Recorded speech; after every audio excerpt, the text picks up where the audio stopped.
今日同大家去睇樓啊！咦，乜我轉咗行做地產代理，連我自己都唔知嘅？No no no！同大家拍睇樓視頻嘅原因，就係因為我身邊有好多朋友仔都打算返嚟大灣區過退休生活。喺內地買樓當然比香港平好多，但係平極都要100幾十萬，呢啲都係大家嘅血汗錢或者養老金。我希望可以提供一啲專業地產以外，單純從一個師奶仔嘅角度，透過鏡頭同大家分享一啲樓盤內同埋樓盤外，我自己覺得利好同埋不利好嘅因素，等大家對呢啲樓盤可以有更全面嘅認知。希望大家嘅血汗錢可以用得其所。唔阻大家咁耐，我哋依家即刻去片。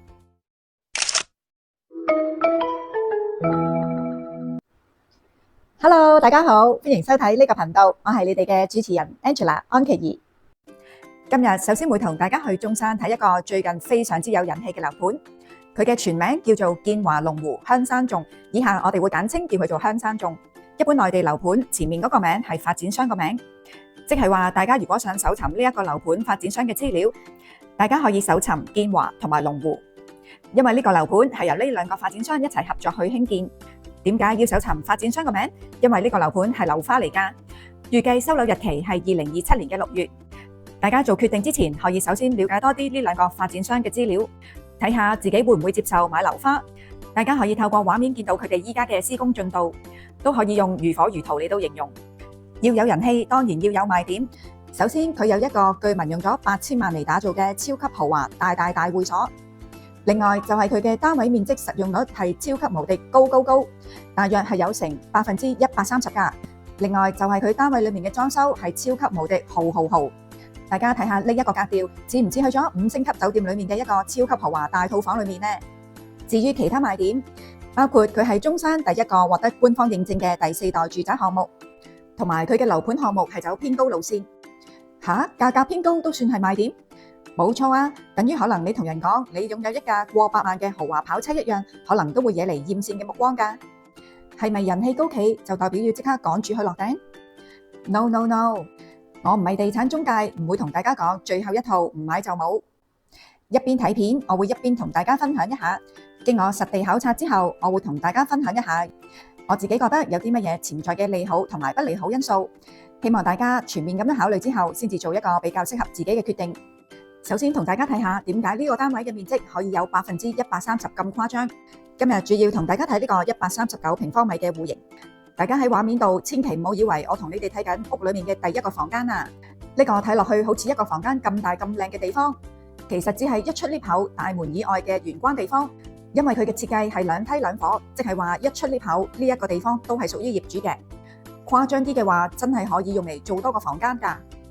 大家千祈唔好眨眼，重頭戲即將嚟啦！大家快啲嚟睇下，一入門口我真係呆咗啊！大家睇下呢一個客廳，我嘅形容詞只可以用大到不能夠再大嚟到形容，因為我實在不能夠相信呢間屋只係有139平方米。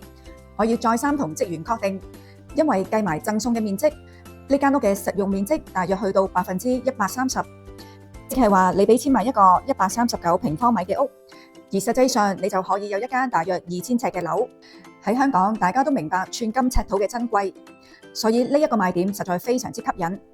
我相信亦都係呢個樓盤大賣嘅最主要原因。呢一個戶型原本係有4個房間，示範單位非常之巧妙咁樣剝咗一個房間，所以令到客廳嗰個空間感可以咁大。而另一個巧妙嘅地方就係呢個房間嘅設計，大家仔細留意一下，佢係將兩邊嘅牆壁都剝咗㗎，所以喺門口嗰度望入去客廳會增加咗嗰個通透度，擴大咗客廳嗰個視覺感。但係一般人如果需要用呢個房間嘅話，未必可以咁樣設計，所以大家都應該將呢一個因素列入你哋嘅考慮範圍。跟住就要介紹一眾靚太無法抗拒嘅地方，就係佢嘅主人套房啦。呢一個係屬於主人套房嘅浴室。作為一個非常之喜歡享受嘅港女，佢唔單止有齊企缸，仲有一個大浴缸。我自己非常之喜歡浸浴，所以嗰對深深眼簡直無法隱藏。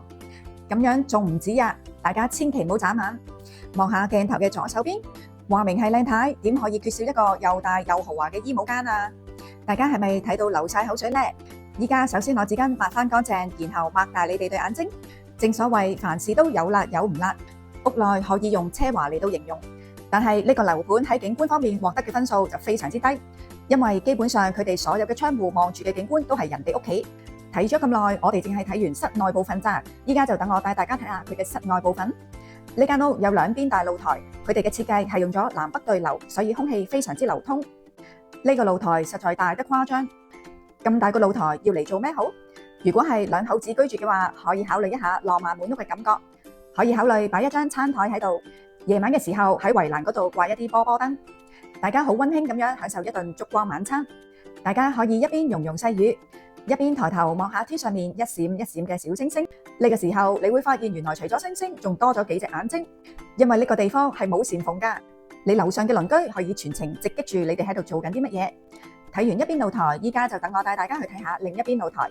大家喺畫面見到嘅係我用咗倍速5倍時間先至行到過對面露台，你哋就知道間屋到底有幾大。呢邊嘅露台面積亦都唔少，我淨係想講間屋已經大到唔知要嚟擺啲咩好，可能將佢變成花園都係一個唔錯嘅選擇。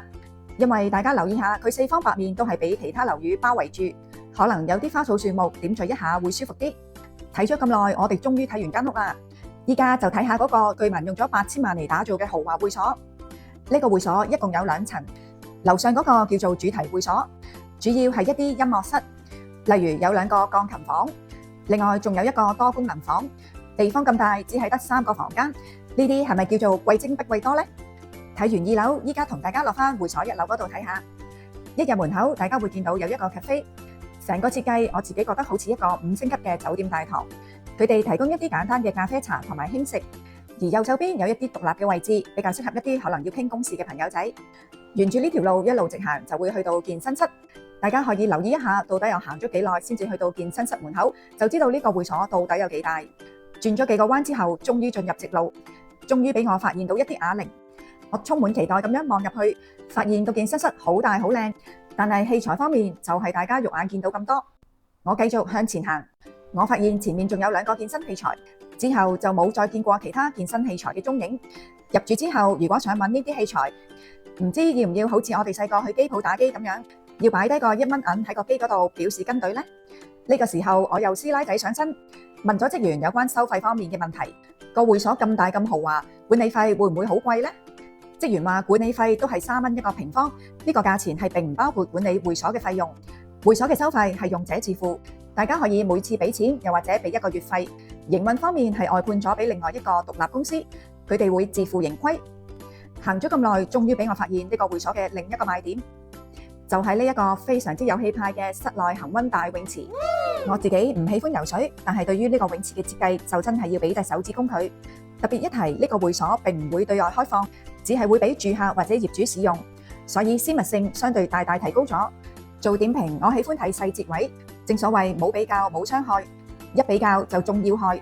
話說嚟到香山種呢個樓盤之後，俾我發現一條馬路之隔有另一個第4代住宅項目正在發展緊，大家嘅價格定位非常之接近。一場嚟到，我都入去八卦咗一陣，一入到去就俾我見到有一隻黑色好大嘅蚊一路陪住我去睇樓，而且佢啲 lift 裏面係有一陣好潮濕嘅味道，呢啲都係反映到物管公司嘅服務到唔到位。相反，香山種呢度我就見唔到有蚊，公共地方亦都冇異味。而且就算冇太陽冇落雨，我一落車就已經有職員擔住把遮走埋嚟招呼我，所以物管公司嘅服務一比較之下就真係高低立見。睇咗咁多咁靚咁豪華嘅嘢，大家係咪睇到心跳加速，好有衝動即刻想去落訂呢？喂，不如等我請你哋飲杯冰水降一降溫先，跟住我會同大家去睇下呢個單位嘅交樓標準係點樣，同大家分析一下呢杯冰水裏面可能有啲乜嘢冰塊。如果睇完之後你仍然好想去落訂嘅話，咁呢個決定相對比較理智，因為我覺得唔會有一個樓盤係完美可以稱之為最好，只有一個係咪適合自己嘅樓盤。依家我哋就一齊去睇下佢嘅交樓標準係點樣。總括嚟講，我覺得呢個樓盤最大嘅吸引力就係佢嘅得房率可以去到130%，單位設計非常之大氣，物管服務亦都非常之到位，再加上嗰個極盡奢華嘅會所，呢啲賣點真係冇得輸。但係要考慮嘅因素就係呢一個樓盤係樓花，而且周邊配套亦都暫時未見完善。好似佢最近嘅一個地鐵站叫做旗杆新城站，步行時間大約需要5至8分鐘。呢個地鐵站暫時仍然仲係施工階段，預計要到2027年底至到2028年初先至可以通車。周邊最近嘅大型商場超市就係大信、新都會同埋大家都非常之熟悉嘅山姆叔叔。兩個地方距離屋苑同樣需要揸車大約7至8分鐘。而睇樓嗰日，我自己目測周邊附近就真係唔覺有其他食肆店鋪。呢個情況唔知會唔會喺正式入伙之後會有所改善。至於價格方面，我自己就保持中立，因為我覺得唔可以單憑一個總數就去決定呢一個單位嘅價格係咪偏高。以呢一個戶型嘅單位為例，最平200幾萬已經可以上車，200幾萬可以買到一個全新大約2000尺嘅單位，而且交樓標準非常之高，再配埋嗰個高級無敵靚會所，佢嘅價格比同區嘅樓盤高，我自己就覺得都屬於係合理範圍之內。如果你都對呢個樓盤有興趣，呢個時候你需要嘅就係一位有誠信，又能夠向發展商幫你爭取一個靚價之餘，再爭取更多優惠嘅地產代理。如果大家有需要嘅話，可以掃畫面上面嘅二維碼聯絡我。今日嘅分享就嚟到呢度，我哋下期再見，拜拜。